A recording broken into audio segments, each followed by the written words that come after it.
인생의 쓴물을 단물로 변화시키려면 이런 말씀으로 말씀이 선포되셨습니다.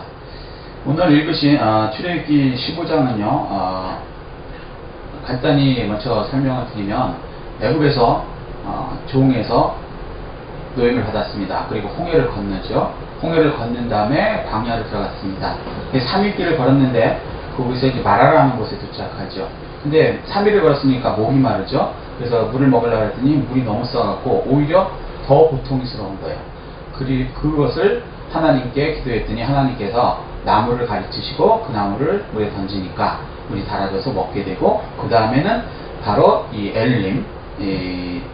엘림에 이르러갖고 그것에 장막을 짓고 이렇게 하나님께 그와 같이 있었다라는 내용이 간단히 얘기하면 이러한 배경이 있습니다. 그러면요 오늘 고린도전서 10장 2절을 보면요 홍해를 건넜다는 것에 관해서 이렇게 말씀하세요. 홍해는 세례를 받았다라고 얘기하십니다. 물속에서 세례를 받았다. 홍해를 건넜다는 것은 이스라엘 사람들이 이제 세례를 받았어요.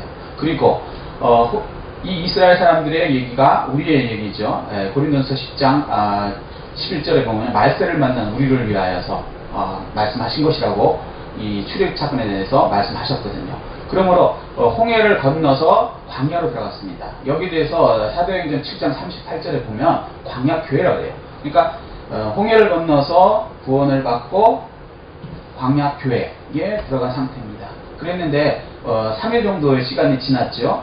그러니까 너무 힘들죠. 교회 생활하다가 어느 순간에 힘들 때가 있어요. 그때 목이 마릅니다. 목이 마르는데 웬일로 문제가 해결되는 거예요. 물이 보이는 거예요. 그래서 가서 그 물을 먹었는데 오히려 전보다 더 나쁜 상태, 쓴물이었기 때문에 응답받은 것 같은데 오히려 더 잘못됐을 때, 이때요 우리 예수 믿는 사람들이 이 본문에 나오는 것처럼 지도자 모세를 원망하고요, 자기 자신의 인생에 대해서 막 좌절하고 낙심하고 이렇게 될 수 있습니다. 그런데 올바른 신앙생활은 어떻게 해야 되는가에 대해서 오늘 말씀이 알려주고 계십니다. 쓴물을, 우리 인생의 쓴물을 단물로 변화시키려면 어떻게 해야 되는가에 대해서 오늘 말씀해 주고 계신 겁니다. 예수님께서는, 하나님께서는 우리가 이 광야 생활을 거치면서 무엇이 되기를 원하냐면요, 신명기 8장에 보면요, 8장 16절에 보면요, 낮추시고 시험하사 마침내 복 주시기를 원하신다고 말씀하십니다. 광야 교회를 통하여서 어려운 일이 닥쳤을 때 낮추시고 시험하사 마침내 복 받을 수 있는 비결이 무엇인가에 대해서 오늘 출애굽기 15장을 통해서 알아보도록 하시겠습니다. 첫 번째는요, 어떻게 하면 인생의 쓴물이 단물로 변화될까요? 모세가 여호와께 부르짖었더니 여호와께서 그에게 한 나무를 가르치시니 그가 물에 던지니 물이 달게 되었더라. 이렇게 말씀하십니다.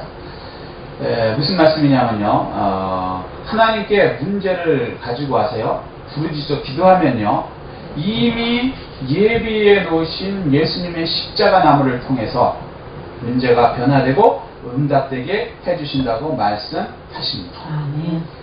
문제가 있을 때요 하나님은 이미 예수님의 십자가 나무를 예배해 놓으셨다고 말씀하십니다. 예레미야 33장 3절을 보면요, 너는 내게 부르짖으라, 내가 내게 응답하겠고 내가 알지 못하는 크고 비밀한 일을 내게 보이라고 말씀하십니다. 하나님께서 응답하시고 보이실 그 크고 비밀한 일이라는 것은 무엇일까요? 고린도전서 2장 9절에 보면요, 눈으로 보지 못하고 귀로 듣지 못하고 마음으로 생각지도 못한다 한가 같다고 말씀하셨습니다. 너무나 크기 때문에요, 눈으로 보이지 않고 귀로도 들리지 않고 마음으로 생각조차 못할 크고 비밀한 일들을 하나님께서는 이미 예배해 놓으셨다고 말씀하시는 것입니다. 요한복음 14장 14절에 보면요, 예수님께서 이렇게 말씀하시죠. 내 이름으로 구하는 것은 내가 응답하겠다 라고 말씀하십니다. 2차 세계대전 때요, 독일군들이 북아프리카 쪽이 이게 상하이거든요. 북아프리카를 이제 공격하러 들어왔습니다. 그곳에 이제 영국군이 그것을 지키고 있었고요. 그래서 이제 전쟁이 이제 막 시작됐죠. 그런데 이 독일군들이 새로운 무기, 신무기, 그 당시로서는 아주 최신 무기를 앞세우고 전쟁을 시작하는 거예요. 그러니까 이제 영국 사람들이 이게 도저히 경기가 안 되는 거예요. 예를 들면 화살 갖고 있는데 저쪽에서 기관총을 만들어서 전쟁을 하니 화살 갖고 있는 사람은 도저히 이길 수가 없는 거죠. 그래서 영국 사람들이 자꾸 전쟁에서 지는 거예요. 그래서 아주 중요한 고지, 그곳까지 이제 밀렸습니다. 근데 그곳에서는 뭐라고 했냐면, 이 사막지대이기 때문에 물이 없으니까 이 영국 사람들이 바닷물을 이렇게 정수 비슷하게 해서 이렇게 바꿔서 그것을 이제 물로, 먹을 수 있는 물로 바꾸는 그러한 연구를 하고 있었어요. 그래서 거의 다 이제 완성이 되고 있었고, 그것만 되면은 물에 대한 문제는 이제 해결이 되는 거예요. 그것을 이제 하고 있는 곳까지 이제 독일군들이 쳐들어왔습니다. 근데 거기를 지켜야 되죠. 그곳이 제일 중요한 곳이고, 그곳 전체에서 지면 완전히 지니까. 그런데 도저히 안 되는 거예요. 식무기를 막 밀고 들어오니까 도저히 안 돼요. 그래서 이제 본국에다가, 우리가 이제 너무 지게 됐습니다. 북아프리카는 이제 거의 이제 독일군한테 내주게 생겼습니다. 라고 했더니, 그 소식을 들은 영국 왕들과 반려들, 국민들이 이제 막 기도하기 시작했죠. 방법이 없으니까요. 독일군들이 워낙 식무기를 갖고 전쟁을 하니까 우리 영국 군인들 살려주시고 전쟁에서 지지 않게 이기게 해달라고 기도를 했습니다. 그런데요, 놀라운 곳에서 이제 반전이 시작되는 거예요. 기도가 끝나니까. 어떻게 되냐면 독일군들이 당연히 이겼습니다. 그 전투에서요, 영국군에 있는 그 고지를 점령을 했어요. 영국군은 당연히 졌죠. 지고 나서 이제 독일군들이 이겼으니까 그것을 점령한 다음에 완전히 이제 북아프리카는 독일군들한테 이제 넘어가는 것처럼 보였는데, 승리한 다음에 이제 사막에서 싸웠으니까 너무 덥고 그러니까 이 사람들이 이제 물을 먹게 되는 거예요. 근데 물이 보니까 영국 기지에 큰 게 있는 거예요. 그래서 이걸 먹어야 되나 말아야 되나 뭐 이거 할 것도 없이 이겼으니까, 다 이겼으니까 뭐 적이 없으니까 이제는 그 마음 놓고 이제 물을 이제 승리의 기쁨과 더불어 이제 먹기 시작했습니다. 먹었는데요, 이게 다 정화가 가는데 바닷물이었어요. 그러니까 어설프게 정화가 된 거죠. 그래서 그걸 먹었더니요, 소위 말해서 염이 걸려요. 저도 장염 때문에 입원한 적이 있거든요. 이거 굉장히 괴롭습니다. 막 열도 나고요. 좀 내용이 좀 그러니까 생략하겠습니다. 근데 아주 고통스러워요. 그러니까 바닷물을 갑자기 이제 이 독일 박사들이 마음 놓고 먹어버렸으니 다 탈이 난 거예요. 장염이 난 거예요. 그러니까 뭐 꼭 의학적으로 뭐 장염이라고 얘기할 수는 없지만 다 몸에 탈이 난 겁니다. 그래갖고 다들 이제 힘들어하는 거예요. 그때 이제 영국분들이 보니까 갑자기 이상하거든요. 그러니까 다시 전열을 가다듬어서 다시 쳐들어갔고요. 승리했어요. 아무리 식무기라도요, 조정할 수 있는 사람이 다 병원에 들어가 있을 상태면요, 방법이 없는 거예요. 그래서 그냥 북아프리카 전투에서 영국군이 완전히 승리했다고 합니다. 위기가 오면요, 기도하는 사람한테는요, 오히려 기적을 체험하는 기회가 되게 해주십니다. 우리도요, 이런 위기의 때요, 하나님한테 기도해야 됩니다. 개인의 문제, 뭐 가정 문제, 직장 문제, 사업 문제, 또 국가적인 위기가 또 왔을 때는요, 하나님께 기도하십시오. 그러면요, 우리는 상상지도 못하는 방법으로, 하나님이 예비해 놓으신 방법으로 그것을 승리로 바꿔 주십니다. 그래서요, 전화위복. 앞에서는 나쁜 것 같은데 그게 변화해서 오히려 복으로 되는 그러한 체험을 할 수 있게 해 주십니다. 마가복음 10장에 보면요, 그 여리고성이 있었어요. 여리고성에서 이 그러니까 거린이면서 맹인인 바디메어라는 사람이 있었습니다. 이 사람이 이제 길에서 이제 구걸을 하고 살았는데, 어느 날 사람들이 지나가는데 들리는 얘기가, 예수님이 지나간다는 거예요. 예수님이 누구시니까? 메시아거든요. 메시아 예수님이 지나가신다는 거예요. 그러니까 그 소식을 들으니까 바디메어의 귀가 번쩍 뜨였습니다. 그래? 그러면 그러고 나서 소리 지르기 시작합니다. 다윗의 자손 예수여, 나를 불쌍히 여기소서. 크게 소리 지르는 거예요. 이게 이스라엘 사람들은 다 아는 얘기인데, 다윗의 자손 중에 하나님께서 한 예비해 놓으신 메시아가 난다는 건 다 아는 얘기입니다. 그래서 메시아이신 약속이신 예수님 오셨으면 나의 이 눈먼 거 해결해 주십시오. 나의 문제 해결해 주십시오. 라고 약속 붙잡고, 하나님의 약속이니까, 메시아이시니까 내가 메시아를 믿으니, 예수라는 뜻이 구원자라는 뜻이잖아요. 그 다음에 메시아를 오신 그분이니까 구원해 주십시오. 라고 약속 붙잡고 기도하기 시작하는 겁니다. 그 기도를 들은 사람들이, 주위 사람들이, 그래, 열심히 해라, 이렇게 격려해 줄 것 같죠?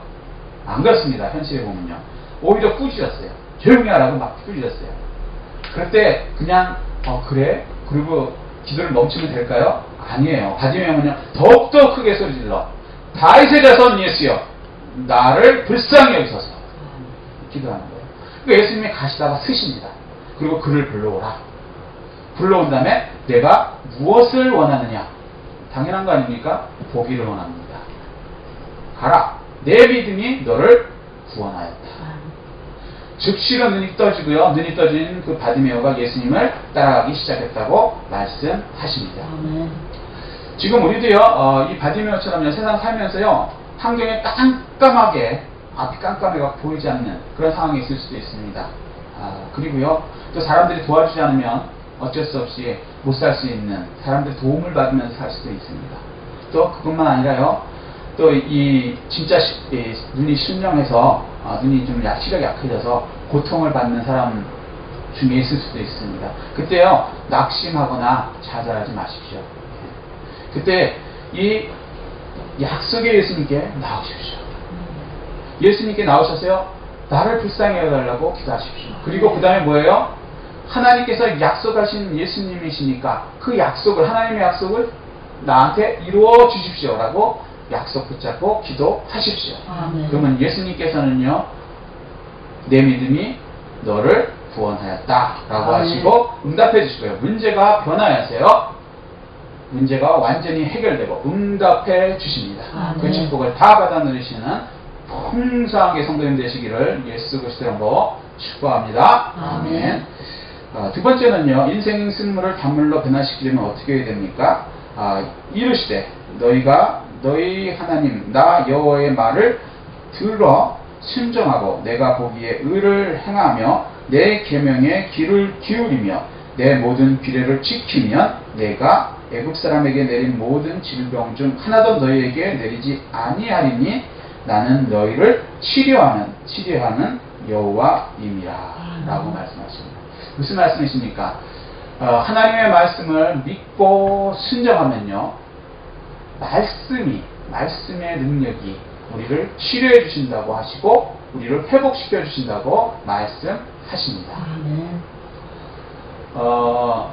베드로전서 2장 8절에 보면요, 순종치 아니함으로 넘어진다 라고 말씀하십니다. 우리가 말씀에 순종하느냐 안 하느냐에 따라서 우리의 인생이 결정되는 것입니다. 하나님의 말씀에 순종해야 하는 것입니다. 데살로니가전서 2장 13절에는요, 하나님의 말씀으로 받으면 믿는 자 중에 역사하느니라 라고 말씀하십니다. 하나님의 말씀으로 받으면 하나님의 능력으로 우리에게 역사하십니다. 히브리서 4장 12절에는요, 말씀은 살았고 활력이 있어 좌우의 낫은 어떤 검보다 예리하여 영과 혼과 간절과 골수를 찔러 쪼개기까지 한다고 말씀하십니다. 무슨 말씀입니까? 말씀이요, 육체와 영혼의 모든 것을 고쳐서 수술해 주셔서 회복되게 해주신다고 말씀하시는 것입니다. 누가복음 1장 37절에 보면 이렇게 계세요. 말씀은 능치 못함이 없느니라 라고 말씀하십니다. 로마서 1장 16절에도 이 말씀하시죠. 복음은 능력이라. 그냥 복음은 그냥 말씀이 아니에요. 능력이 그곳에서 나옵니다. 그런데 어떤 사람한테 이 능력이 나옵니까? 말씀의 능력이 나옵니까? 야고보서 4장 6절에 이렇게 말씀하십니다. 겸손한 자에게 은혜를 주신다 라고 말씀하십니다. 하나님의 말씀 앞에 순종하여서 겸손하십시오. 그러면 그 말씀의 능력이 우리에게 그대로 이루어지게 되는 것입니다.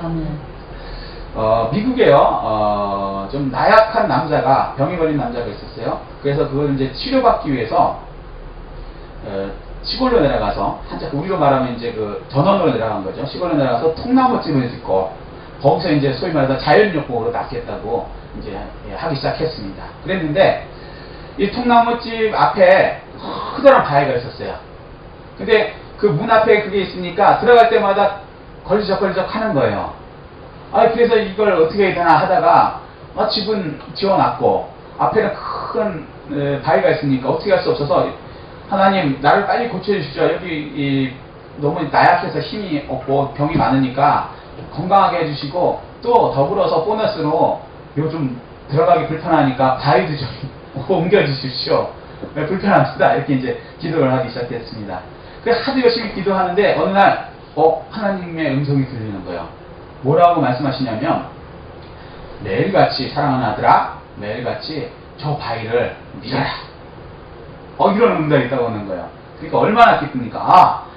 매일같이 밀면 하나님께서 저 바위를 옮겨주시겠구나. 그래서 이제 매일같이 이제 아침, 저녁으로 시간 나는 대로 이제 최선을 다해서 밀기 시작하는 겁니다. 그걸 얼마나 했냐면요, 8개월 동안 했어요. 8개월 동안 계속 밀고, 아침에 일어나서 밀고, 점심 먹고 또 밀고, 왜냐면 어차피 병 나으라고 그곳에 온 거니까. 그리고서 기도하고, 또 밀고, 기도하고, 밀고, 기도하고 했습니다. 8개월쯤 됐는데, 갑자기 이상한 생각이 드는 거예요. 과연 저 바위가 뒤로 옮겨졌을까? 그런 생각이 드는 거예요. 안 옮겨진 것 같아. 아무리 밀어도 안 옮겨진 것 같아. 그래갖고, 혹시 모르니까, 측량사를 부르자. 눈으로는 모르니까, 눈으로 볼 때는 안 옮겨졌거든요. 측량사를 부르자. 그래서 이제 측량사를 불러갖고요. 측량을 했어요. 진짜 옮겨졌나, 안 옮겨졌나. 근데 결론이 어떻게 났을까요? 안 옮겨졌습니다. 하나도 안 옮겨졌어요. 그래서 이제 측량사를 보내고 나서 이 사람이 너무 실망을 하고 화가 났어요. 그래서 하나님한테 이제 기도를 시작하는 겁니다. 하나님, 제가 말이에요, 8개월 동안 바위를 밀라 그러셔서 아침에도 밀고 기도하고, 점심에도 밀고 기도하고, 저녁에도 밀고 기도하고, 그렇게 열심히 했는데 왜 바위를 안 옮겨주십니까? 너무 서운합니다. 도대체 왜 그러십니까? 그랬더니 하나님께서 응답을 하시는데 이렇게 하시더래요. 사랑하는 아들아, 내가 바위를 옮기라고 너한테 얘기한 적 없다. 그냥 나는 바위를 밀라고 그랬다. 너는 그래서 열심히 밀지 않았느냐? 그러니까 열심히 밀었죠. 그러니까 내 말에 잘 순종했지? 이제 가서 거울에 네 모습을 좀 봐라. 그러더래요. 그래서 아니, 열심히 밀긴 밀었는데 바위도 안 옮겨졌는데 뭘 거울을 보라 그러셔. 그리고 이제 가서 이제 거울을 이렇게 봤다는 거예요. 그러니까 이제 거울을 딱 봤는데 거기서 놀랬다는 거예요. 자기 몸이 건강해져 있다는 거예요. 근육도 생겨있고요. 하도 밀다 보니까, 힘을 내서 밀다 보니까 근육도 생겨있고요. 원래 장기침, 약간 사람 이렇게 많거든요. 생각해보니까 자기가 기침도 안 하고 있더라는 거예요. 콜록콜록 하지도 않고 다 나왔더라는 거예요. 그래서 어이구 하나님 감사합니다. 그러고 이제 하나님께서 응답하셨다고 이렇게 간증하는 일이 있었다고 합니다. 우리가요, 이런 삶을 살다만 고통 속에, 환난 속에 이렇게 있을 수 있어요. 그럼 우리가 이제 그것을 없애달라고 기도를 하죠. 그런데 환경이 전혀 안 변할 수도 있습니다. 내 기도하고 내 방법대로 응답 안 하실 때도 있어요. 그런데요, 놀라운 건 하나님께서 더 나으신 방법으로 우리의 기도를 응답해 주신다는 겁니다. 네. 환경이 안 변했을지라도요, 오히려 그 환경보다 나를 변화시켜서요, 나에게 힘과 능력을 주셔서 환경을 이길 수 있는 사람으로 만들어 주십니다. 아멘. 이 축복을 다 받아 누리시기를 예수 그리스도의 이름으로 축복합니다. 아멘. 누가복음 17장에 보면요, 나병 환자라고 하죠. 옛날에는 이제 한센 환자죠. 나병 환자라고 하는데, 이분들이 이제 10분이 계셨어요. 10분이 계셨는데, 이 나병 환자는요, 사람들한테 가까이 못 옵니다. 그러니까, 멀리서 예수님을 이제 부르는 거죠. 그래서 뭐라 그러냐면, 예수 선생님이시여, 우리를 불쌍히 여겨주십시오. 고쳐주세요. 이러는 거예요. 근데 가까이도 못 오는 거예요. 나병 환자니까. 그게 무슨 얘기냐면요.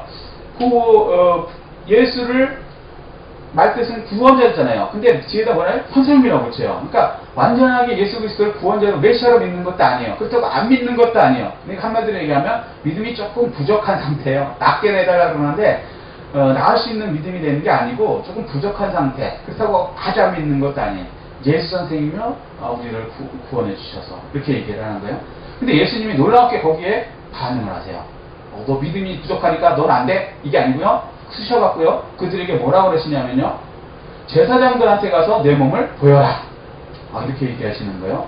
그게 무슨 얘기합니까? 다 나았다. 제사장한테 보이면 제사장이 너가 나았다는 그 증명을 해줄 것이다.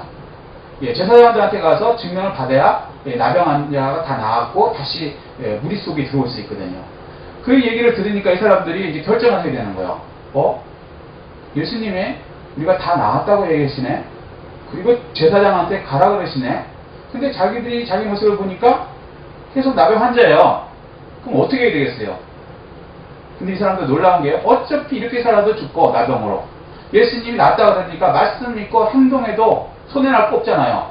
근데 조금 위험하죠. 왜 그러냐면 나병 환자가 낫지도 않고 제사장한테 나가다가는요 돌 맞아 죽을 수 있거든요. 그 당시의 문화가 그러니까 부정한 사람이 와서 제사장을 이렇게 하면 안 되니까. 그렇지만 어차피 이래도 죽고 나병으로 죽나 가다가 예수님 말씀 믿다가 그 제사장한테서 돌에 맞아 죽나 그게 그거 아니에요? 근데 예수님을 좀 믿잖아요. 그래도 예수 선생님이시잖아요. 그러니까 이분들이 그래 가자. 그래갖고 10명이 다 의견이 믿음으로 통일이 됐어요. 그래서 다음 대학에 이제 그냥 낫지 않은 상태에서 가는 거예요. 가다가 나았어요. 우리는요 나으면 하나님 말씀에 뭘 받으면 하나님 말씀에 순종한다고 생각해요. 그렇게 또 기대해요. 하나님 이거 해주시면 내가 이렇게 하겠습니다. 이렇게 얘기하는데요. 성경은 반대로 얘기해요. 믿고 가면요 부족할지라도 낫게 해주신대요. 역사가 일어나게 된다고 말씀하시는 겁니다. 가다가요 나았어요. 그 중에 한 사람이 깨달았어요. 나았네. 내 병이 다 없어졌네. 하나님께 영광을 막 돌리다가요 아차 예수님한테 가야지. 그리고 예수님한테 돌아오는 거예요. 그리고 예수님 발 아래 엎드려서 감사합니다라고 감사를 하는 거예요. 그러니까 예수님이 나머지 9은 어딨냐? 다 나았을 텐데 9은 안 구해요. 근데 어쨌거나 예수님이 오라시면 가라. 내 믿음이 너를 구원하였다. 바디메오에게 한 그 말씀 그대로 이 나병 환자는 똑같은 얘기를 하십니다. 다 나왔습니다. 우리도요 삶을 살다 보면요 지금 우리도 이 나병 환자 같은 그러한 어려움에 처할 수도 있어요. 사람들한테 격리되고 무시받고 가까이 갈 수도 없고 희망도 없고 누구도 인정해주지 않고 그 무리에 들 수도 없고 또 실질적으로 병에 또 걸렸을 수도 있고요. 또 영적으로 나병 환자 같이 자기 죄에 대해서 무감각해져 갖고 죄를 지으면서도 자기 몸이 막 떨어져 나가는데 그것도 모르면서 그냥 죄를 계속 짓는 그러한 상태에 있을 수도 있습니다. 그럴지라도요 낙심하고 좌절하고 그냥 포기하는 것이 아니라요 치료자이신 예수님한테 나와야 하는 것입니다. 그리고요 우리를 불쌍히 해달라고 기도하십시오. 우리를 불쌍히 해달라고 기도하시고 예수님의 말씀대로 순종하세요. 그러면 그 말씀의 능력이요 우리를 치료해 주십니다. 그리고 회복시켜 주시고요 예수님이 말씀하신 그대로 이루어지게 해 주시는 것입니다. 이미 2000년 전에 예수님은요 베드로전서 2장 24절에 채찍에 맞음으로 너희가 나았다라고 말씀하셔요. 이 말씀을 받았어요. 우리는 이미. 그러면요 그 말씀대로 믿어서 그 말씀이 나에게 이루어지게 하는 것은 우리의 목인 것입니다. 예수님의 말씀대로 순종하여서 그 예수님이 예배해 놓으신 그 모든 복을 다 누리는 풍성하게 성도님 되시기를 예수 그리스도 이름으로 축복합니다. 세 번째는 인생의 쓴물을 단물로 바꾸려면 어떻게 해야 될까요? 이렇게 얘기하십니다. 그들이 엘림에 이르니 거기에 물샘 12가 종려나무 70그루가 있는지라 거기서 그들이 그 물 곁에 장막을 치니라 라고 말씀하십니다. 무슨 말씀이십니까? 예비되어 있는 곳에 하나님의 말씀의 물이 있는 곳, 쉼의 교제가 있는 곳, 그 교회 안에 들어와야 한다고 말씀하신 겁니다. 그리고 계속해서요 교회 공동체에서 있으라고 말씀하십니다. 교회 공동체, 교회가 뭡니까? 예수 그리스도의 몸입니다. 그죠? 에베소서 1장 23절 몸이에요. 그 몸 안에 들어오면요 그 안에 있는 예수님의 지혜하신 모든 부하가 있습니다. 그 부하를 계속해서 누려야 한다고 말씀하시는 것입니다. 미국에 가면은 세코이아라는 그 국립공원이 있어요. 들어보셨어요? 세코이아. 근데 이게 굉장히 유명해요. 근데 해발 2000m에 있어요. 2000m면 우리나라 한라산 높이보다 높은 거예요. 엄청 높은 곳에 있는데 이곳에는요 강한 강풍이 항상 이렇게 붑니다. 어마어마한 강풍이 불어요. 근데 이곳에 나무들이 있는데 이 나무들이 너무너무 울창한 거예요. 그래서 이제 국립공원으로 지정된 거거든요.